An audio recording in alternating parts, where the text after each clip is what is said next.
Now, probably most teachers are great teachers when they are teaching offline. However, not all teachers become great teachers in an online setting, right? So what happens? They become frustrated and they become stressed out during the day. Now let's find out on how you can upgrade your online teaching.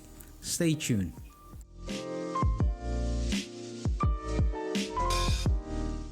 Hi everyone, welcome to my YouTube channel. My name is Andri Shafat. I'm an educator teaching at the university level. Now in this video, I'm going to share 2 tips that you might be able to apply in your online teaching setting.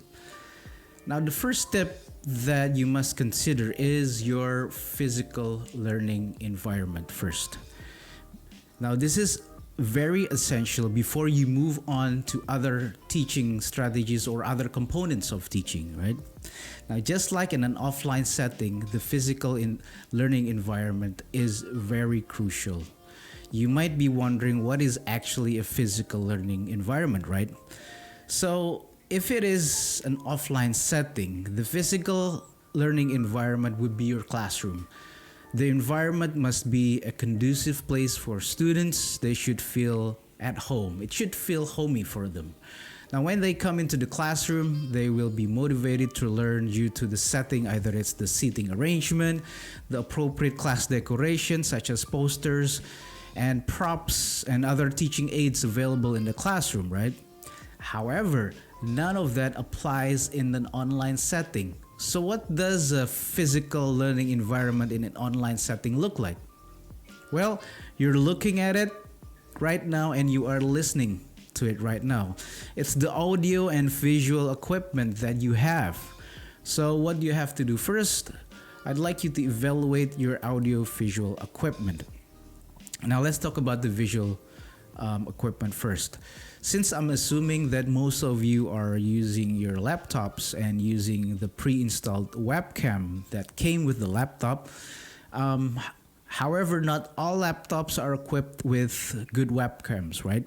So considering having a high definition webcam. Now an HD camera refers to cameras with standardized resolution of 720p or progressive scan or 180p. Now the numbers of 720 and 1080 refer to the horizontal resolution. These 2 numbers are considered as HD.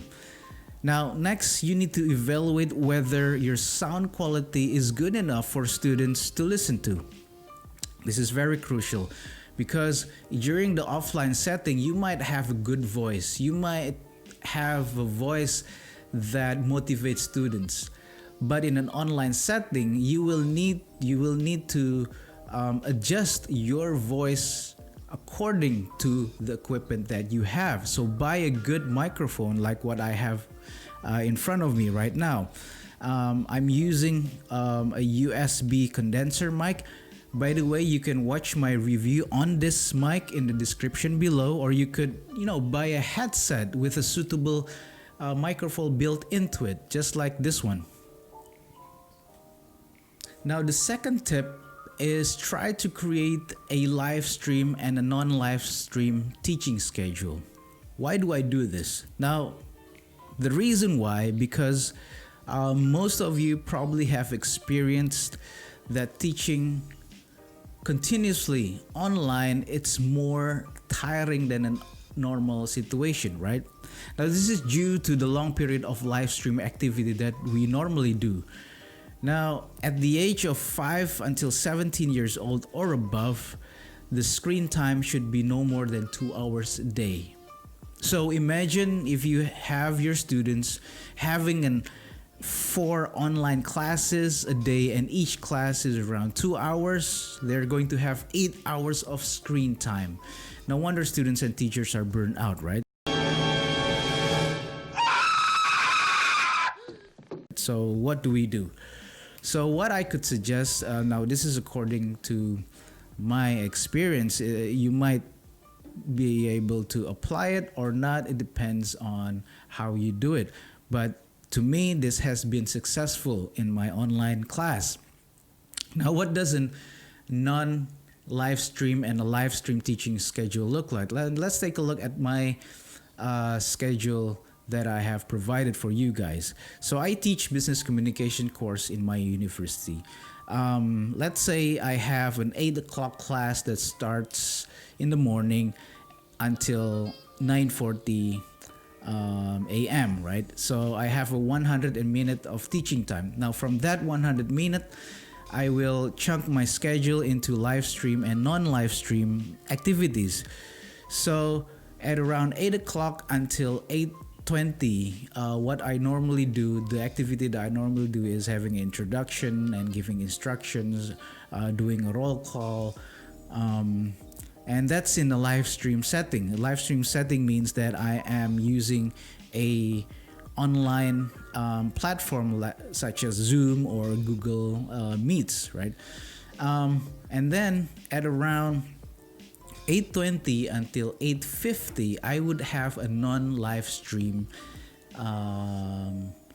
activity. So what they normally do, so an example of that activity is that I would give an activity where they are logged out from their Zoom or Google Classroom, and they have to read a certain article or a passage from an ebook or an e-article, or they could use a hard copy of their textbook. Now that's called a non-live stream activity. And then I would ask them to go back at 8:50 to do a live stream activity again. So what's the activity? I would have a discussion related to the article, have Q&As. And then at around 9:30 until 9:40, that's where I wrap things up and conclude on the topic that we have discussed today. That's another live stream activity. Now, this schedule will help you to reduce the screen time and the live stream activity that is done in the 100-minute period. And it reduces the anxiety and the burnouts that usually happens, right? So, okay, those are my important 2 tips based on what I experienced. This is not the only video that I'm going to create related with online teaching. There will be other videos that relates with online teaching setting that I'm going to post later on. And honestly, using these 2 tips, I've had good feedback from my students. All right, so hopefully this video helps. If you have any other ideas, please share in the comments below. And before you go, don't forget to subscribe and like this video, please. So see you on my next video. Bye-bye now.